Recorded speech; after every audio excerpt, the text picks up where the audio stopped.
अदा ख़ैरत आहे वांगण जहिड़ो मुंहुं कयो वेठो आहीं को गुज़ारे वियो आहे छा? बस अदा न पुछ, अंदर सड़िया पिया है। फायजा दी शादी का जोड़ा कौन पाता, असल में लाश ते कफन रखिया। वाह जवान वाह, घर लुढ़ी विया, फसल बुॾी विया, दरिया जे बंद ते खीमा खोड़े इमदाद ते गुज़ारो कयो पिया, पर पोइ बि फिकर इहा त फाइज़ा अली शादी छो कई आहे। अदा छो अची छिता थिया आहियो? हाणे छा सिंध में का अदाकारा या फनकारा शादी बि अवां खां पुछी पोइ करे? ए अदा ॿिया वञ बुॾ मरन, असांजी दिलि त फाइज़ा नाले ऐं तूं हरू भरू होशियार न थी, तब्दीली आवण जो बि टाइम लॻंदा आहे। अदा समाज में का तब्दीली कोन आणे सघियासीं, बाक़ी असां में तब्दीली इहा ई आहे जो हाणे सिगरेट जा शौक़ीन ठरो पीअनि पिया, चरस जा मवाली भंग ते हलनि पिया ऐं गुटकनि जा खफ़्ती माओ खाइनि पिया। असां में तब्दीली बसि इहा ई आहे, ॿियो मिड़ई ख़ैर आहे। बाक़ी इनकलाब असांजे हथां ईंदो, इहा ॻाल्हि खे असां शेयर न कजो, दुनिया खिलंदी। असांजो नौजवान नसल इनकम सपोर्ट जा पैसा वठण लाइ पोड़ियनि खे मोटरसाइकिल ते खणी अचनि, वॾेरनि जी सनी करे शहर में सरन वारी सलवार पाए हलनि ऐं पेट पालण लाइ टके जी नौकरी लाइ दर दर जा धिका खाइण में मसरूफ़ लॻो पियो आहे। अदा अहिड़नि अमलनि सां सुधारो बि अहिड़ो ई ईंदो जहिड़ो ॾिसूं पिया। ए बेली खुदा को मन जान छोड़, क्यों हाणे रत पी अथई। मां अॻे टपिया पिया मगर झल कंदे जो ॾेवई ताड़ त घर ताईं दूहे जोड़े न वञे।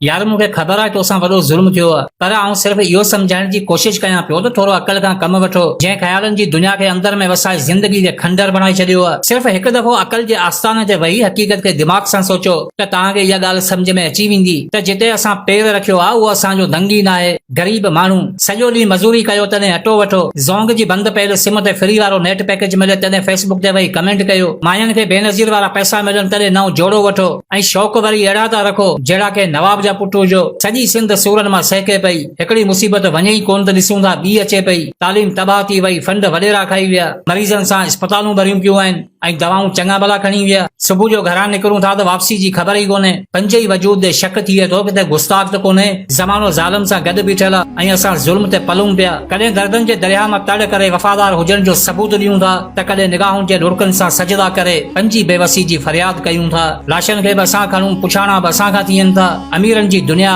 तॾहिं त लताड़िया वञूं था। हिते अजीब कश्मकश जी हवा हले थी, डिग्री खां बग़ैर नौकरी नथी मिले ऐं पैसे खां बग़ैर डिग्री नथी मिले ऐं पैसो उन्हनि जी मिल्कियत आहे जिन्हनि जी नसलनि खां गुलामी कई आहे। इहे उसूल कानून सभु असां ते ई हलनि था, इन्हनि जो हुजण त अज़ल खां पाक आहे। असीं लाश रखी रोड ब्लॉक कयूं तॾहिं बि FIR नथी लिखजे ऐं इन्हनि जे उताक त पाणी जी मोटर चोरी थिए त सॼो राज वधजे। इहा कहिड़ी निंड आहे जेका सजन खां ख़तम ई नथी थिए। हिते हर ज़ुल्म हर नाइंसाफ़ी जी दास्तान लिखियल आहे, पर अलाए छो पढ़ण लाइ क़ौम अंधी बणियल आहे। फना जा वहकरा हर रोज़ वधंदा अचनि पिया ऐं असां मुक़ाबलो करण बजाए महिमान नवाज़ी कयूं पिया। रिछ कुते जी वेड़ खां वठी कुकड़नि जे मेलनि ताईं असांजा सभई शौक़ तबाही जी निशानी लॻनि था। इश्क जे बुखार में वकोलियल जिस्मनि में उहा जान छो न आहे जो पंजे हक़नि जी हासिलात लाइ जदोजहद पैदा कनि। अॼु तव्हांजी क़ौम जा माण्हू दर बदर आहिनि, तव्हांजूं इज़तूं नीलामी जी बाज़ार में सजियल आहिनि ऐं कहिड़ी गैरत जी ॻाल्हि कयो था। हिते गैरत ते बि वापार हलनि था।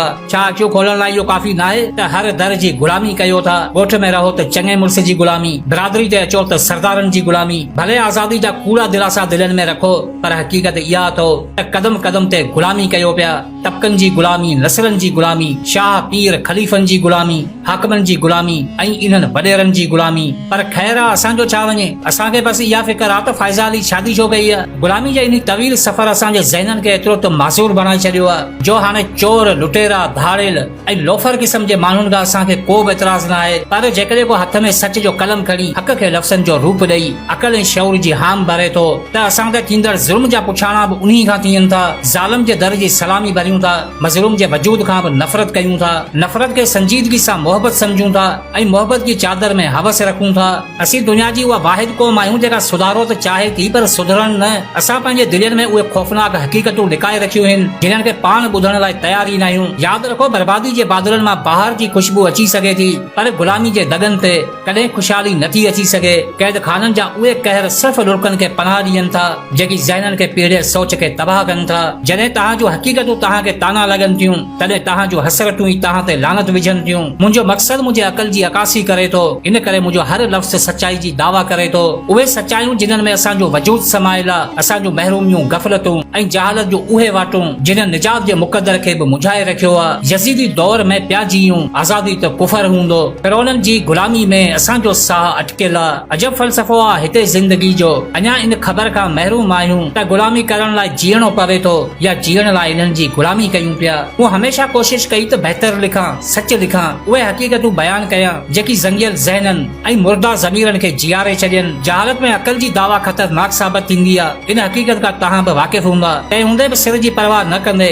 शऊर जी शमा खे रोशन रखियो। तकलीफ़ुनि जे तहखाननि वजूद ई टहकाए छॾियो, पर हौसला हमेशा शिकस्त खां इनकारी रहिया। दुखनि खे ॾिसंदा रहियासीं, दर्दनि में जीअंदा रहियासीं, हर ज़ुल्म ते निगाह हुई, ज़ालिम खे ललकारींदा रहियासीं। गुलामनि जा टोला ॾिसी मायूसी महाज़ जोड़िया, पर ज़मीर पंहिंजे फर्ज़ जा फ़ख्र सां अलम खयां। ज़हन में रहे त दुनिया में हर तब्दीली जी शुरूआत इंसान जे ज़हन खां थींदी आहे। ये एहतिजाज धरणा सभु सबूत आहिनि त तव्हांजा ज़हन अञा बि गुलामी जी कैद में आहिनि। अफ़सोस सां चवणो थो पवे, असां रवैया त तब्दील कया, पर कॾहिं सोच न बदिलाई। जिन्हनि खां बाग़ी थियण खपे उन्हनि जो साथ घुरूं था, ऐं जिन्हनि जो साथ खपे उन्हनि सां दुश्मनी रखूं था। गुलामी खां बाग़ी थी आज़ाद फ़िज़ाउनि में साह खणण असां कॾहिं सोचियो ई न आहे, छो त असां ज़िलतनि जा पायल उहे इंसान आहियूं जेकी ज़ुल्म जी मदार ते झूमी उथनि था।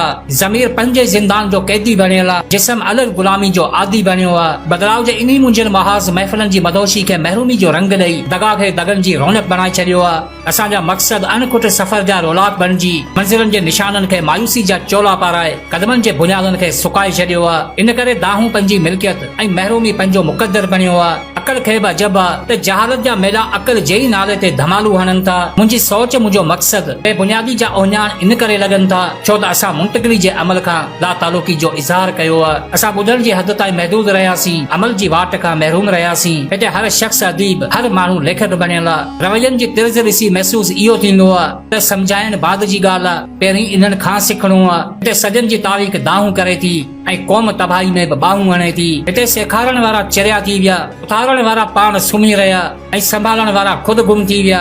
पर असां लाइ अकल ईअं आहे जी सुधरण को कुफर आहे। असां हक़ जी ॻाल्हि कयूं था, क़ौम जी ॻाल्हि कयूं था, बहितरी, तरक़ी ऐं ख़ुशहाली जी ॻाल्हि कयूं था। जेकॾहिं इन ते बि कंहिंखे एतिराज़ आहे त इन जो मतिलबु या उहो ख़ानदानी अमीर आहे या वरी पैदाइशी चरियो आहे। पंहिंजे पाण खे ॾिसो, छा तव्हांखे पंजनि हालतनि ते रहम नथो अचे? पंहिंजी औलाद, पंहिंजी क़ौम, पंहिंजे नस्ल ते गैरत नथी अचे? बुज़दिली खे सबर जो नालो ॾेई नज़र अंदाज़ी खे अक़लमंदी नाहे चइबो। दुनिया में रहणो आहे त साबित करणो आहे। तकलीफ़ूं हज़ारें छो न हुजनि, पर ज़मीर खे सदाईं ज़िंदा रखणो आहे। पर हिते महिनत जे बदिले मोट ॾिसी मूंखे पंहिंजूं ई सिटूं यादि अचनि थियूं त सफ़र आरज़ू जी कहाणी न पुछिजो, वफ़ा बि असां लाइ वबा जी कड़ी आहे। लिखियासीं जॾहिं बाब सूरनि जा सारा, असांजी लिखाई असां ई पढ़ी आहे।